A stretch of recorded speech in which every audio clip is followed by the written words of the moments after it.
Okay, I've had a lot of tech problems, and I'm going to do the first minute and last minute of my presentation to add to what I've already submitted.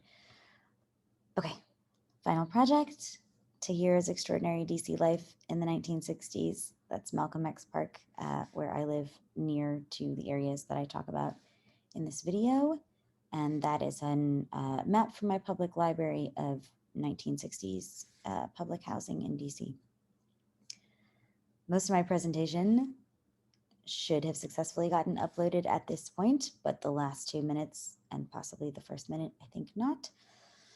Speeding ahead, attachment theory in this case, in Tahira's case, I believe is relevant based on Tahira having become less attached to her mother after her father's murder and her mother having become really, really attached to her. However, attachment theory in origin was racist. Mary Ainsworth borrowed Ugandan infants, traumatized them, and gave them back. Attachment theory continues largely to focus on infants, and we can assume cynically, as I have found in some of my experience, largely still not always applicable in the fact that it does not necessarily consider diverse perspectives enough. Didn't then, doesn't now.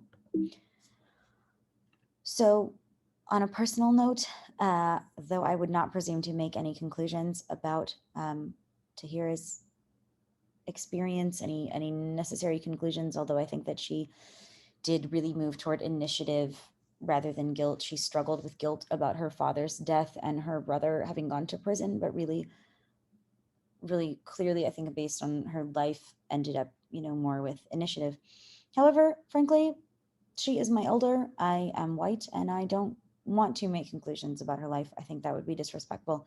This project did help me reach some conclusions about mine, or advance some of those conclusions. The oppressive social and federal systems to which Tahira and her family and her father were subjected are unacceptable and horrifying. They continue to be, certainly, but they very much were then. I am inspired by the grace with which she speaks of her upbringing, and I hope to honor her in social justice work. As I mentioned from my annotated bibliography, I had a lot of learning about how social programs disadvantage Black families in so many ways, but that, even today we are not considering enough the kinds of spirituality that helped Tahira at the time. This spirituality in Black communities needs to be considered and incorporated into social programs. Thank you. I am so sorry about all these tech problems.